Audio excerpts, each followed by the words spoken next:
তুমি আমার সেই প্রিয় মানুষ যাকে আমি কোনোদিনও হারাতে চাইনি।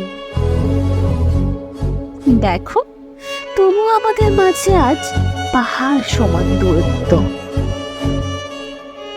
নিঃশ্বাস বন্ধ হয়ে আসলেও, দু চোখের জলে বৃষ্টি ঝরলেও আর তোমাকে বলা হয় না। তোমার জন্য ভীষণ কষ্ট হয়। তোমাকে এক নজর রাখার জন্য মনটা ব্যাকুল হয়ে উঠত। আজ এখন তোমাকে দেখতে না পাওয়ার আক্ষেপ নিয়েই বাকিটা জীবন কাটাতে হবে। তোমাকে ছাড়া সত্যি হয়তো বেঁচে আছি, কিন্তু ভালো নেই। সত্যি হয়তো বাস্তবতা আমাদের নির্মমভাবে বাঁচতে শেখায়।